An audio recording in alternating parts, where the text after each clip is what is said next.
Hey everyone, and welcome back to our channel. I'm Nick. I'm Vic. And we're MV Board Gaming. We're coming at you with episode 2 of these matchups here for card games. In case you didn't join us for the other ones, this is really to cover games we don't give enough love to. We don't really talk about card games very much. We don't want to dedicate whole videos to simple card games. But we do want to give credit where it's due. So we put together a tournament of 30 card games, 30 of our favorites. As long as we hadn't reviewed them before, they were included. And as long as they don't have like a elaborate board. We did make an exception for this one. It has a very small board. Doesn't really impact. It's still a straight card game. So we do have a little board for this one. So I made an exception. I noted that when we picked our, we basically just drafted at random these different matchups. So this is what our pairing is this episode. We're going to do this one first. We're going to do Air, Land, and Sea versus Shards of Infinity. Then we're going to come back and we're going to do the Crew. And this is the original Crew, the first one. And the Fox in the Forest Duet. So, Vic, I want to give a little rundown of how we play Shards of Infinity. Yeah, so Shards of Infinity is a deck builder game similar to Star Realms, if you've played that. In the game, you have a starter hand that you'll be drawing. I think you start with the 5 cards in your hand. You're going to be selecting from those. You'll use the crystals to purchase additional cards from the market. You will attack your opponent, or they may shield your attack with different cards they can use to do that. You can stack up with ally cards, so if you play different factions, you'll end up gaining different rewards. You'll also be putting out champions and people to help you with ongoing abilities. There's monsters in the deck that'll come out and they'll give you certain benefits for if you have an defeating them. expansion, yeah. That's the expansion, We do have an expansion. I mentioned that we would include it. We do have this one, Into the Horizon. So that's what Vic's referring to right there. Yeah, where you get different Destiny cards as well in that one. And yeah, this game you're just trying to basically defeat your opponent and have the most hit points at the end so that you win. Yep, 50 health. Whoever loses their 50 health is the loser. And we got that matching up with Air, Land, and Sea, little card game. It seems to do a lot with the short deck. Not very many cards that get cycled out. You're going to deal 6 cards to each player. It's a 2-player game only, whereas this is a 2 to 4 player game. This is a 2-player only, and 6 cards each player. You're going to play throughout. You can really choose when you're going to withdraw. On your turn, you're going to deploy, if you would like. We'll be just playing a battle card to your side of the field.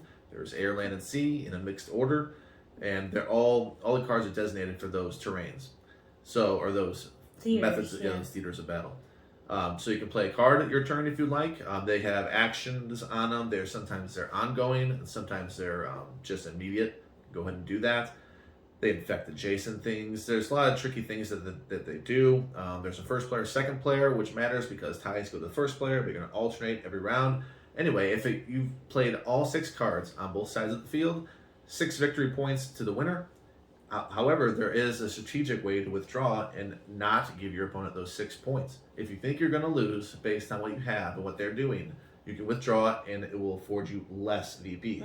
Whoever gets 12 VP at the end is the winner. You can play a longer game if you like, but standard game is 12. So those are matching up first. So we're going to go ahead and pick which one we liked better. We have it written down. We don't know what each other picked. We just showed footage of literally us playing that today. We just got done playing both the. Well, let's see. Yeah, we did. We played both of these today. So I have footage rolling while we're talking. Yeah. So let's see. I have no idea what Vic picked. She has no idea what I picked. So we're gonna pick who we would like to move on to the next round. All right, I'm picking mine. It's Air, Land. Whoa! It's Air, Land, and Sea. There it is. All right. It is. I don't know. I'm a little surprised. Oh. But not very. All right. Want to talk about that? Yeah, it was the laughing of the the sneakiness I like that. I like the unexpected ambushes that you can do in the game where you're playing out cards and you don't quite know what the sum is going to be. Maybe something's going to change the battle. Yeah, we're not going to review it. Yeah. This is advancing. So let's talk more about what isn't advancing so we can give it a full review. How about we score that and I'll let you go. Yeah, so my score for Shards of Infinity is a 7.6. I thought it was fun. I like the combinations and the interesting. I lost a container that holds stuff. But anyway, I like that the Shards of Infinity offers you a lot of different ways to go with the game. You can try to go heavy, get a lot of attack cards, or you could try to pair up with a certain faction. But then there's cards that reward you for having all the different factions. So it's just a very interesting game. There's a lot of cards in it.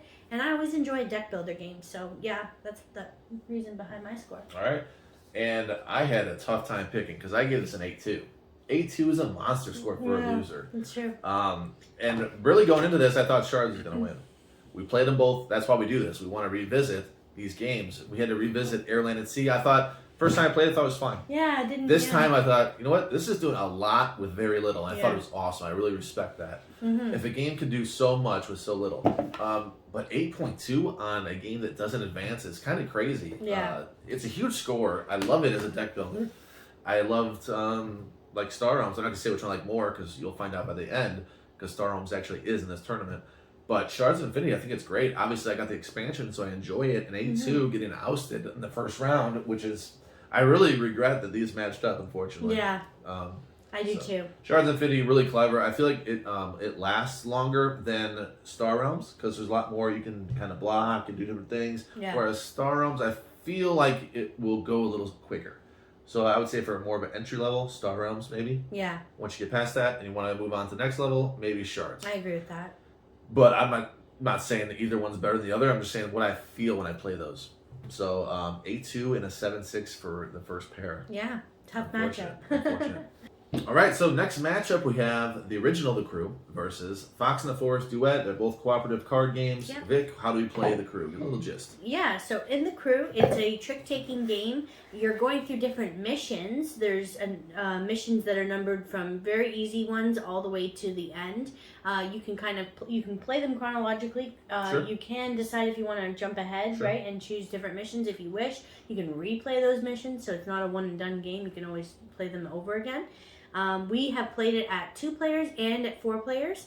And in the game, you are trying to play like a trick-taking game. You're trying to match suits and hopefully, win hands that you need to win or not win them if the mission dictates that. So it does change up a bit. It changes the nature of a trick-taking game. If you ever played hearts or spades, it's similar to that, but it has a cooperative mode to it. In the 2-player, there's a variant with Jarvis that we play with where it's an extra third player that the first player will kind of control. And yeah, that's it. You can give certain information as well. There's some communication in some missions. Other times you can't. So that's another feature of the game. And yeah, you're just trying to win missions with your team. Yep, different game every time you play it. So Yeah. that's what's cool about that. Fox and the Forest Duet. So this can be played 2 to 5, just so you know. And this one, hence the name Duet, can only be played two players. Also, cooperative game. You have a small board. You're trying to move on. Where you end up, you get to take a gem. The whole goal of the game is to earn all the gems. It'll be dictating. So we have 2 ends of a field, a forest. In this game, you are going to be playing whoever has the higher number in the trick. Same concept as The Crew, where you're taking tricks. Trick-taking cooperative game, very much in common in that regard. Whoever wins the trick is going to move the token toward their side of the forest. The number of time it moves is based upon the footprints on the card. You add those up, and there's different cards that give you different abilities that you might be able to manipulate the number of steps you're going to have to take. Because you're trying to plan out with your team without communicating what's happening. You cannot communicate.